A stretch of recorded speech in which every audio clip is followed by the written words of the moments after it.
안녕하세요. 여러분의 행복을 위해 지혜를 나누는 노후의 미덕입니다. 오늘은 많은 분들이 고민하시는 주제, 화난 사람을 대하는 지혜로운 방법에 대해 이야기 나눠보겠습니다. 여러분, 이런 경험 있으신가요? 평소엔 차분하던 동료가 갑자기 폭발하듯 화를 내서 당황했던 적, 혹은 가족 모임에서 누군가의 갑작스러운 분노로 분위기가 싸늘해졌던 순간 말이죠. 사실 우리는 누구나 화를 내는 사람을 만나면 세 가지 반응 중 하나를 보입니다. 함께 화를 내거나 피하거나 아니면 그저 참기만 하죠. 하지만 이런 반응들은 결국 관계를 더 악화시키기만 합니다. 오늘은 화난 사람을 대할 때 꼭 알아야 할 세 가지 핵심 원리를 말씀드리고 싶습니다. 첫째, 화는 대부분 겉으로 드러난 감정의 빙산일 뿐입니다. 화를 내는 사람의 내면에는 대개 불안, 두려움, 상처받은 자존심이 숨어 있어요. 상대의 화를 이해하려면 그 감정의 뿌리를 봐야 합니다. 둘째, 화난 사람의 감정을 부정하거나 무시하면 상황은 더 악화됩니다. 진정해, 참아 같은 말은 오히려 불을 지르는 격이죠. 대신 많이 힘들었겠네요. 처럼 감정을 인정해 주는 것이 중요합니다. 셋째, 가장 중요한 것은 우리 자신의 감정 상태입니다. 상대가 아무리 화를 내도 우리가 평정심을 유지할 수 있다면 그 상황을 지혜롭게 이끌어갈 수 있습니다. 예를 들어볼까요? 직장에서 팀장님이 갑자기 화를 내며 프로젝트 진행 상황을 질책할 때 대부분은 당황해서 변명하거나 위축되기 마련입니다. 하지만 이렇게 접근해보면 어떨까요?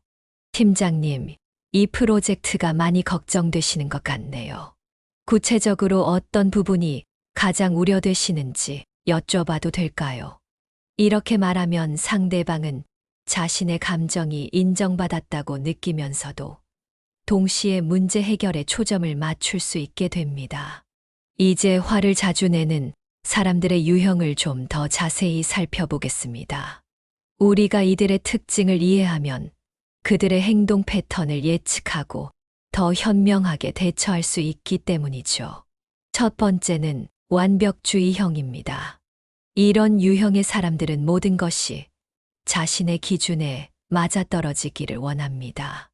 예를 들어 회사에서 보고서 하나를 작성할 때도 모든 콤마와 마침표까지 완벽하게 맞추려고 하죠. 문제는 다른 사람들이 이 기준을 맞추지 못할 때 발생합니다. 그들은 마치 세상이 무너지는 것처럼 반응하며 화를 냅니다.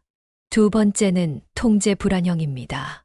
이들은 상황을 통제하지 못할 때 극심한 불안을 느끼고 이 불안이 분노로 표출됩니다.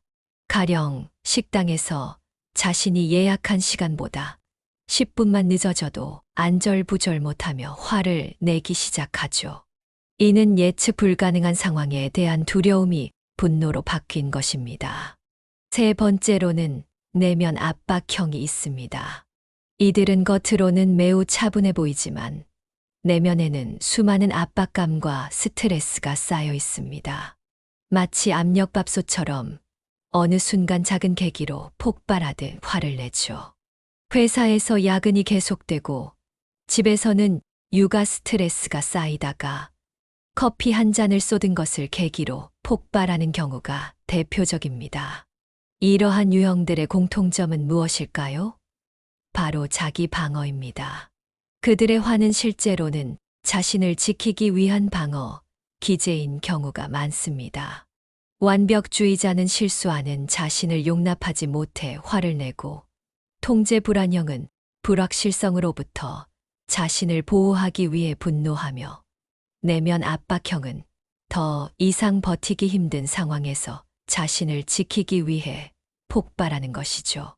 따라서 이들을 대할 때는 단순히 화를 잘 내는 사람이라고 단정 짓기보다는 그들이 왜 그렇게 자신을 방어해야만 하는지 이해하려는 자세가 필요합니다.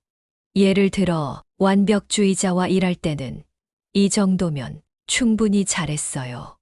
혹시 완벽해야 한다는 부담감 때문에 힘드신 건 아닌가요?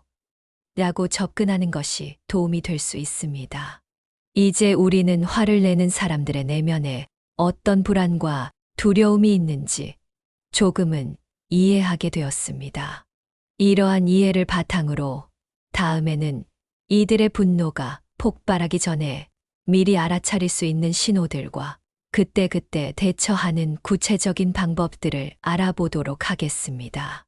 화를 자주 내는 사람들의 분노가 폭발하기 전 우리가 알아차릴 수 있는 신호들이 있습니다. 이런 신호들을 미리 파악하면 상황이 악화되기 전에 적절히 대처할 수 있죠. 첫 번째 신호는 비언어적 표현입니다. 예를 들어 평소보다 말의 속도가 빨라지거나 목소리 톤이 올라가고 손동작이 거칠어지죠. 특히 주목할 것은 얼굴 표정입니다. 입술이 일자로 굳어지거나 관자놀이의 힘줄이 도드라지는 것은 분노가 임박했다는 신호입니다. 이때 잠시 심호흡하고 이야기를 나눠볼까요? 라고 제안하는 것이 도움될 수 있습니다. 두 번째로 주목할 것은 반복적인 말하기입니다. 같은 불만을 계속해서 되풀이하거나 특정 단어를 반복적으로 강조하는 경우가 있죠. 이는 자신의 감정이나 요구가 제대로 전달되지 않는다고 느낄 때 나타나는 현상입니다. 이럴 때는 제가 이해한 게 맞나요? 라며 상대방의 말을 정리해서 다시 한번 확인하는 것이 좋습니다. 세 번째 신호는 피해의식적 표현의 증가입니다. 항상 나만, 어차피 내 말은 소용없어 같은 표현들이 많아지죠. 이는 그들이 현재 상황에서 무력감을 느끼고 있다는 신호입니다. 이때는 당신의 의견도 중요합니다라는 식으로 그들의 존재 가치를 인정해 주는 것이 중요합니다. 그렇다면 이런 신호를 포착했을 때 가장 먼저 해야 할 일은 무엇일까요? 바로 안전한 대화 공간 만들기입니다. 예를 들어 회의 중에 이런 신호를 발견했다면 잠시 휴식 시간을 가지는 게 어떨까요? 라고 제안할 수 있습니다. 혹은 이 논의는 조금 더 차분한 상태에서 이어가면 좋겠네요. 라고 말하는 것도 방법이죠. 여기서 주의할 점은 이러한 제안을 할 때의 태도입니다. 마치 상대방의 감정 상태를 지적하거나 통제하려는 것처럼 보여서는 안 됩니다. 대신 우리 모두에게 잠시 생각할 시간이 필요할 것 같아요. 처럼 공동의 필요성으로 표현하는 것이 효과적입니다. 특히 중요한 것은 이런 순간에 우리 자신의 감정 상태를 잘 관리하는 것입니다. 상대방의 분노 신호를 감지했다고 해서 우리마저 긴장하거나 방어적이 되면 오히려 상황이 악화될 수 있기 때문이죠. 마치 태풍이 오기 전의 고요함처럼 우리가 차분함을 유지하면서 상황을 지혜롭게 이끌어가는 것이 중요합니다. 이제 화난 사람과의 대화에서 실제로 활용할 수 있는 구체적인 대화 기술을 알아보겠습니다. 이 기술들은 심리학자들의 연구와 현장에서의 경험을 바탕으로 정리된 것들입니다. 첫 번째 기술은 반영적 경청입니다. 이는 단순히 상대방의 말을 듣는 것이 아니라 그들의 감정까지 이해하고 있음을 보여주는 방법입니다. 예를 들어 이 프로젝트는 도저히 믿을 수가 없어 라고 화를 내는 동료가 있다면 프로젝트 진행 상황이 기대에 많이 못 미쳐서 실망이 크신 것 같네요 라고 응답하는 것입니다.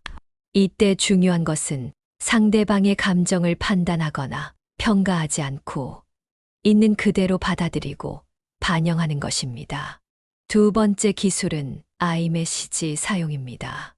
상대방을 비난하거나 책임을 전가하는 유메시지 대신 자신의 감정과 생각을 표현하는 것이죠. 예를 들어 당신이 왜 이렇게 화를 내는 거예요? 라고 하는 대신 제가 이해한 것과 다른 부분이 있는 것 같아서 조금 혼란스럽네요. 더 자세히 설명해 주실 수 있을까요? 라고 말하는 것입니다. 세 번째는 재구조화 기술입니다. 이는 부정적인 상황을 다른 관점에서 바라볼 수 있도록 돕는 방법입니다. 예를 들어, 모든 게 다 엉망이야 라고 말하는 사람에게 지금까지 해온 것들 중에서 어떤 부분은 제대로 진행되고 있나요? 라고 물어보는 것입니다. 이는 상대방이 상황을 보다 객관적으로 바라볼 수 있게 도와줍니다. 이러한 대화 기술을 사용할 때 가장 중요한 것은 진정성입니다. 단순히 기술적으로만 접근하면 오히려 상대방은 자신이 조종당하고 있다고 느낄 수 있습니다. 진심으로 상대방을 이해하고 도우려는 마음이 전제되어야 하죠. 실제 상황에서는 이러한 기술들을 복합적으로 사용하게 됩니다. 예를 들어 보겠습니다. 팀장이 갑자기 화를 내며 왜 이렇게 일을 제대로 못하는 거죠? 라고 말했다고 가정해 볼까요?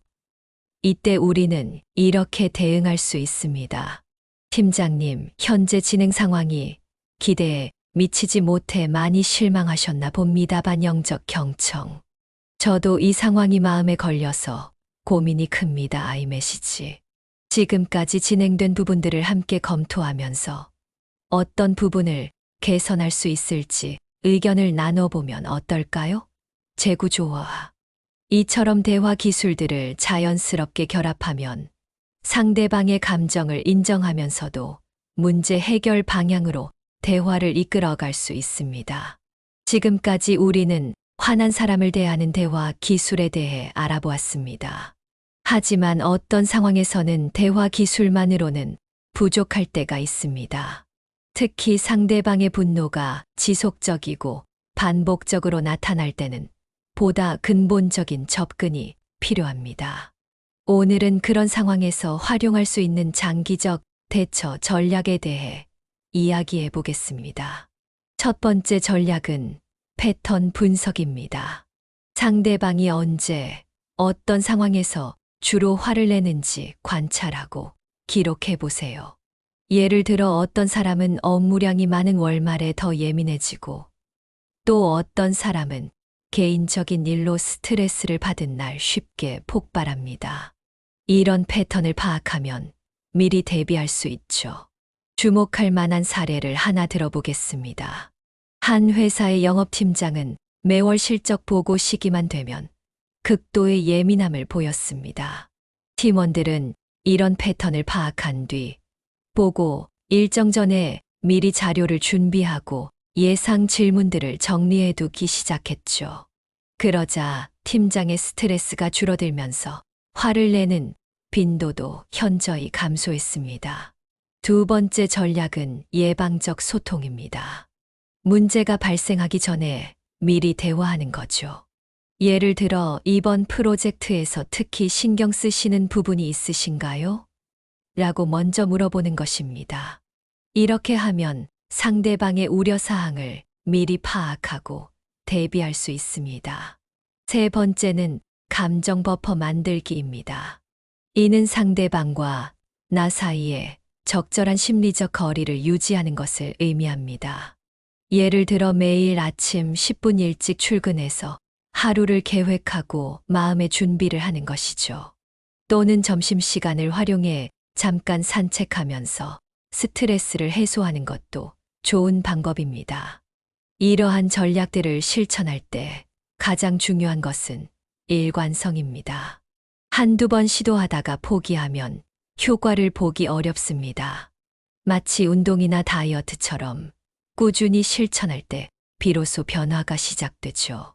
실제로 한 연구에 따르면 이러한 장기적 전략을 6개월 이상 꾸준히 실천한 직장인들은 직무 스트레스가 30% 이상 감소했다고 합니다.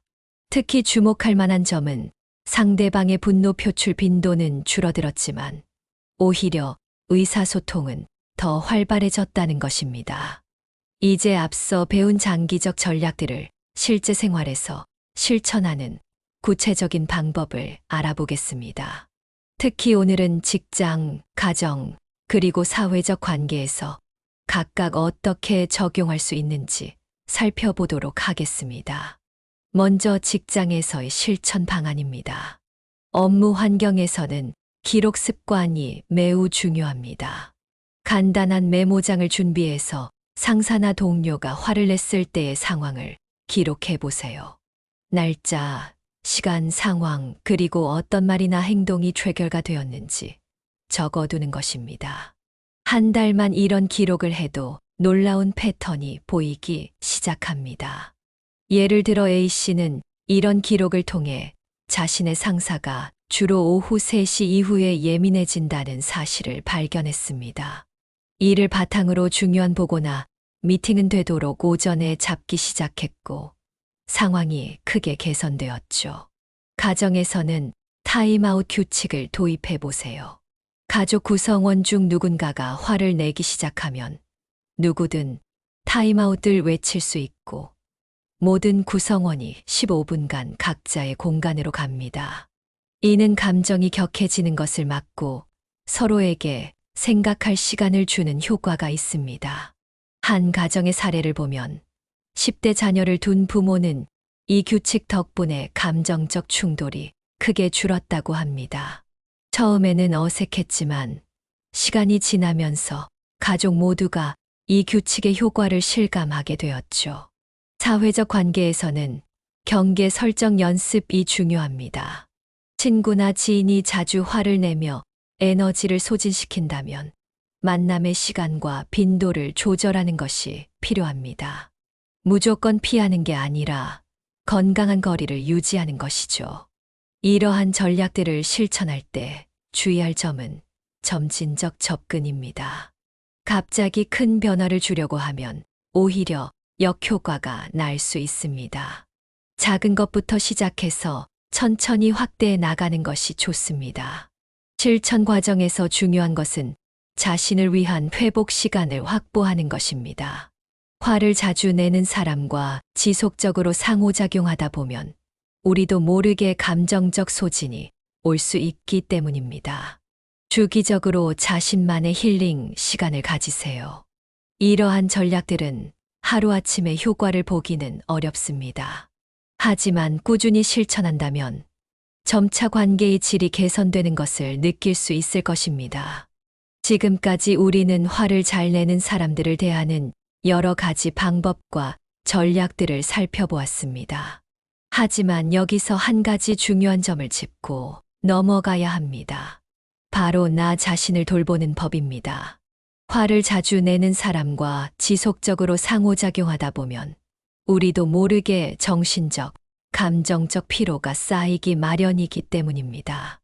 먼저 감정 피로도 체크리스트를 소개해 드리겠습니다. 다음과 같은 증상들이 나타난다면 주의가 필요합니다. 평소보다 쉽게 짜증이 나거나 예민해진다. 작은 일에도 스트레스를 많이 받는다. 일상적인 대화가 부담스럽게 느껴진다. 잠을 자도 피로가 풀리지 않는다. 특정 사람을 만나기 전부터 불안감이 든다. 이러한 증상들이 나타난다면 즉시 자신을 위한 심리적 방어막을 만들어야 합니다. 예를 들어 한 은행의 창구 직원은 화를 자주 내는 고객을 응대한 후에는 반드시 5분간 화장실에 가서 심호흡을 하고 온다고 합니다. 이는 감정의 회복 탄력성을 높이는 매우 효과적인 방법이었죠. 자기 돌봄의 구체적인 방법들을 살펴보겠습니다. 첫째, 감정 일기 쓰기입니다. 하루 동안 겪은 감정적 경험들을 짧게라도 기록해 보세요. 이는 감정을 객관화하고 거리를 두는데 도움이 됩니다. 둘째, 운동이나 취미 활동을 통한 스트레스 해소입니다. 특히 요가나 명상과 같은 신체-정신 통합 활동이 효과적입니다. 여기서 주목할 만한 연구, 결과가 있습니다. 감정 노동이 많은 직군의 직장인들을 대상으로 한 연구에서 규칙적인 자기 돌봄 활동을 하는 그룹은 그렇지 않은 그룹에 비해 번아웃 증후군 발생률이 60% 낮았다고 합니다. 이는 자기 돌봄이 선택이 아닌 필수라는 것을 보여주는 증거입니다. 마지막으로 중요한 것은 도움 요청하기입니다. 때로는 전문가의 도움이 필요할 수 있습니다. 이는 결코 부끄러운 일이 아닙니다. 오히려 자신과 타인을 위한 현명한 선택이 될 수 있습니다. 자기 돌봄의 방법을 더 구체적으로 알아보기 전에 우리가 흔히 빠지기 쉬운 감정의 함정들을 살펴보겠습니다. 이러한 함정들을 인식하고 피하는 것도 자기 돌봄의 중요한 부분이기 때문입니다. 첫 번째 함정은 과도한 책임감입니다. 상대방의 감정까지 책임져야 한다고 느끼는 것이죠. 예를 들어 팀원이 화를 내며 프로젝트에 대한 불만을 토로할 때 그의 감정 상태까지 자신이 해결해야 한다고 생각하는 경우입니다. 하지만 기억하세요. 우리는 상대의 감정을 이해하고 존중할 수는 있지만 그것을 통제하거나 책임질 수는 없습니다. 두 번째 함정은 감정의 전이입니다. 화를 내는 사람과 오래 지내다 보면 자신도 모르게 그들의 감정과 행동 패턴을 닮아가게 됩니다. 한 연구에 따르면 화를 자주 내는 상사와 함께 일하는 직원들은 6개월 후 자신도 비슷한 방식으로 분노를 표출하는 경향이 있다고 합니다. 세 번째 함정은 회피입니다. 불편한 상황이나 사람을 계속해서 피하다 보면 오히려 더 큰 문제가 생길 수 있습니다. 예를 들어 상사의 화난 모습이 두려워 중요한 보고를 미루다가 더 큰 문제가 발생하는 경우가 이에 해당합니다. 이러한 함정들을 피하기 위해서는 건강한 심리적 경계를 설정하는 것이 중요합니다. 이는 마치 우리 집의 울타리와 같은 것입니다. 누군가를 완전히 차단하는 것이 아니라 적절한 거리를 유지하면서도 필요한 소통은 가능하게 하는 것이죠. 건강한 경계 설정의 예시를 들어보겠습니다. 지금 말씀하신 내용에 대해 충분히 이해합니다. 하지만 큰 소리로 이야기하시면 저도 긴장이 되어서 제대로 된 대화가 어려울 것 같습니다. 잠시 후에 다시 이야기를 나누는 건 어떨까요? 이처럼 상대방을 존중하면서도 자신의 감정과 필요를 분명히 전달하는 것이 중요합니다. 이는 단순히 자신을 보호하는 것을 넘어 더 건강한 관계를 만드는 토대가 됩니다. 건강한 경계를 설정하고 실천하는 것은 쉽지 않은 일입니다. 하지만 우리의 정신 건강과 관계의 질을 위해서는 반드시 필요한 과정입니다. 오늘은 이러한 경계 설정을 실천하는 구체적인 단계와 방법에 대해 알아보겠습니다. 첫 번째 단계는 자기 인식입니다. 우리는 종종 자신의 한계점을 무시한 채 타인의 요구나 감정에 끌려다니곤 합니다. 예를 들어 퇴근 시간이 지났는데도 화가 난 상사의 하소연을 계속 들어주거나 감정적인 동료의 부적절한 행동을 계속 참아주는 경우입니다. 이때 필요한 것은 이것은 내가 감당할 수 있는 범위를 넘어섰는가? 라는 자문입니다. 한 심리 상담사는 이렇게 말합니다. 자신의 한계를 인정하는 것은 약함의 표시가 아니라 오히려 성숙함의 표시입니다. 자신의 한계를 알고 인정할 때 비로소 건강한 관계가 시작됩니다. 두 번째 단계는 명확한 의사 표현입니다. 자신의 한계를 인식했다면 이를 상대방에게 적절히 전달해야 합니다. 이때 중요한 것은 나를 주어로 한 메시지를 사용하는 것입니다. 예를 들어 당신이 너무 화를 내서 힘들어요가 아니라 제가 이런 상황에서는 효과적인 대화가 어려울 것 같습니다. 라고 표현하는 것입니다. 세 번째 단계는 일관성 유지입니다. 경계를 설정했다면 이를 일관되게 유지하는 것이 중요합니다. 때로는 상대방의 반발이나 부정적인 반응이 두려워 자신이 정한 경계를 쉽게 허물어버리는 경우가 있습니다. 하지만 이는 장기적으로 더 큰 문제를 초래할 수 있습니다. 실제 사례를 들어보겠습니다. 한 직장인은 퇴근 후 업무 관련 메시지에 대해 다음날 아침에 답변하겠다는 경계를 설정했습니다. 처음에는 동료들의 불만도 있었지만 이를 일관되게 지켜나가자 점차 모두가 이를 존중하게 되었고 결과적으로 더 효율적인 업무 환경이 조성되었습니다. 건강한 경계 설정의 궁극적인 목표는 자신과 타인 모두를 위한 것임을 기억해야 합니다.